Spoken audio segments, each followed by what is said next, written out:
Hey guys, Big Phil with Blessed Bloodlines. Today I'm going to show y'all how to make a gar jug, alligator gar jug rig, jug line rig. Okay, this is how we do it. We fished the gar rodeo for the last 17 years. If you really want to go back even more kids, longer than that. We learned over time, and this is the way I do it. I'm not saying you have to do it this way, but I'm saying it works, and I'm going to prove it to you. In the next 72 hours, we should have a video uploaded. It might be a little longer than that, of the gar rodeo. We are about to go fish. So let's start here. You want to have you some nice steel leader. Okay, let's see. Always have you some good pliers on hand. Have you some steel leader. I'm gonna show you about how long I make it. I'll show you the style of hooks. All right. We use 2-liter jugs, right? 2 liters or 3-liter jugs. If you don't have many jugs, well, go to your local, I don't know, maybe Dollar Tree, Dollar General, no, Dollar Tree. Get Clover Valley, something super cheap, 3 liters, and dump them out for around $1 a piece. If you have to have some jugs, that's what I would get, 3 liters. If not, go with 2 liters, save them up. 2-liter jug. We're gonna need nice tarred nylon string. This is a little bit bigger than normal.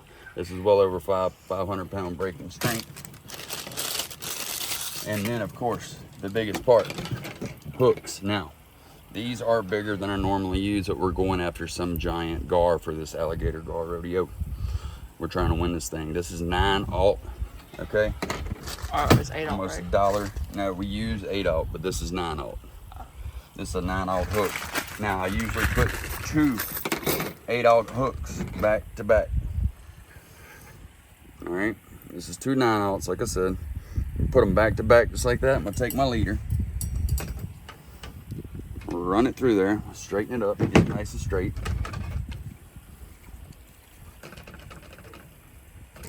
Take my leader.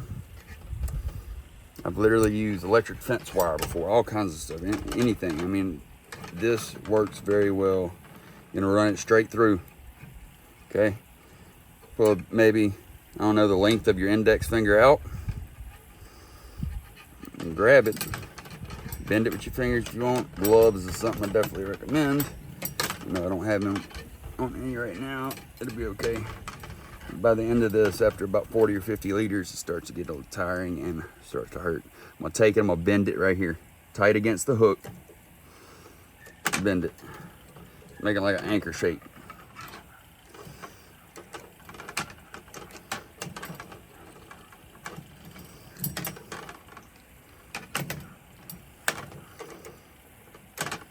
I'm gonna bend it back against the hook.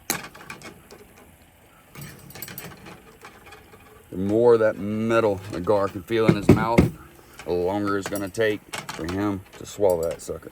No. Sturdy. Yep, nice and sturdy. I usually like to get more wraps than that. Now, I have before taken electrical tape and wrapped around there just to get that tip, that little sharp tip away. But in this case, it's fine. I'm gonna come out, I'm gonna remake these leaders as we go, because if you ain't got a fresh whole mullet on there, you ain't got nothing. You might as well just go ahead and redo it. So we gotta be able to have enough to cut. Now, this is a lot of leader, but like I said, I'm cutting them. And if we got a 8-foot gar, it weighs over 200 pounds, which would be wonderful, then we're gonna need every bit we can get. Because it's gonna go down in his mouth, right? You're gonna chew on it, and once he feels comfortable enough, he's gonna swallow it. It's gonna be down in the stomach.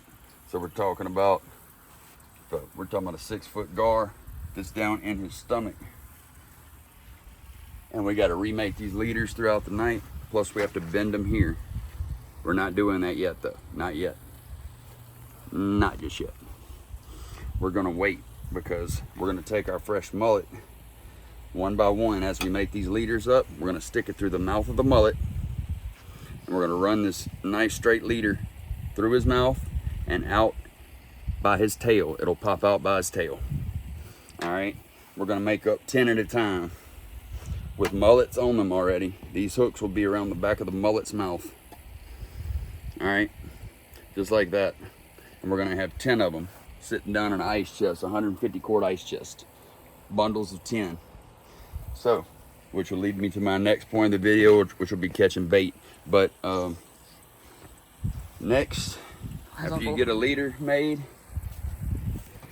then you want to take your string right here. You can fish close to the bottom. I found the big bag gar actually like it down towards the bottom. If you can, get you a good bit of a leader. I don't know how deep exactly we're going to be, because we're going to be off a bayou that flows into the Mississippi River, so I'm not sure at this point the level of the river and how high or how deep we're going to be, but I'm going to go 1 arm length. There we go. 2 arm lengths. All right. Take this bad boy here. Cut it. We cut it. First thing I'm going to do on both ends is make a little slip knot. And once you make the slip knot on both ends, you burn it with a lighter, and that'll be that.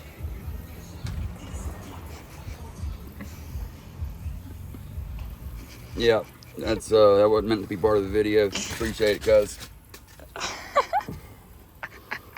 I like country and rock and Nelly.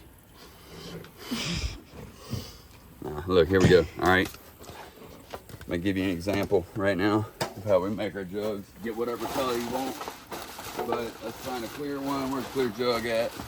They're all clear? No, I would say they're not all clear. It looks like orange, white, and black, and green. We ain't got one that's undone. All right, yeah, there's 2 of them on this undone over there. Okay, that's fine. I'm gonna show them anyway. Got a 2 liter.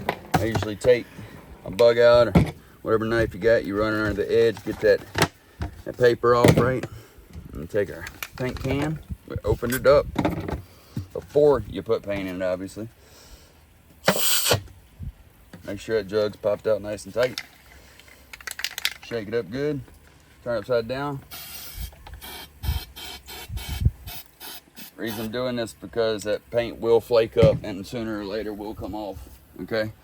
And another reason is the next most important part. If you have a big jug and it's taking off and the tides are coming in and out and you want to keep up with that bad boy, well, here's your answer. Got to be able to hit it with a spotlight. See it shining in the sunlight. I'm going to take this reflector tape here. All right. I'm going to make me some little pieces. Probably about 1 inch, 2 inches wide.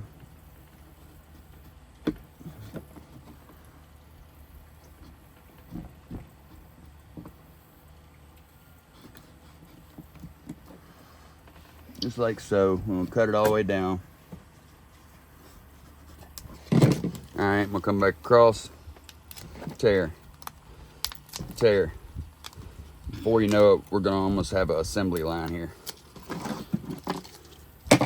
Each one of these jugs is going to get 1 little piece. Pull the backing off on each side. Make sure it's nice and dry. The paint's on the inside of the bottle. Take a spot probably right here, because the jug's going to go underwater like that, so it's going to be sticking up like a bobber. So I'm going to put these reflectors right about here. Squish down the middle. It wasn't a perfect spot, but anywhere, this area is fine. Not alligator gar, but an actual gator though. Do like to come up every once in a while. We'll come back to one of our jugs and he'll have it, and he's squished it and bit into it. So it happens every now and then. So we got plenty of jugs here. All right, that side, the other side. I'm gonna tie on the string and I'm gonna wrap it up. You'll need some electrical tape for one of these sides of the string. Let's see, let's get right here.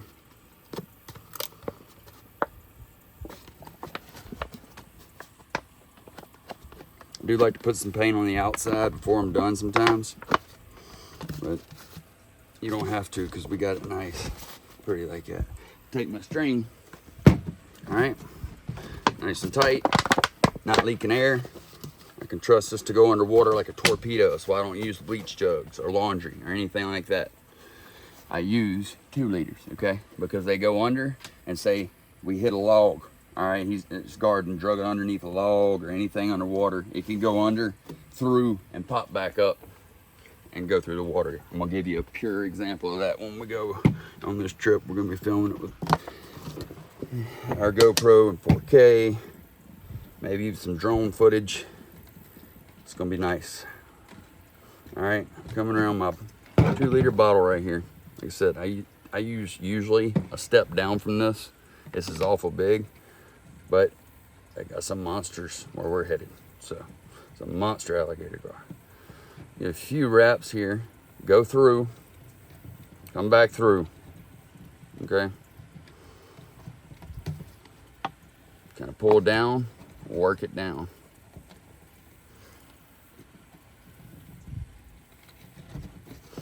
Just like so. Kind of work it back and forth until that knot starts to cinch up. Just a few twists like you seen me do there. A few twists around, then through and through, just like I did. I'm gonna pull back and forth, back and forth, back and forth, making sure it can't get around that bottle top.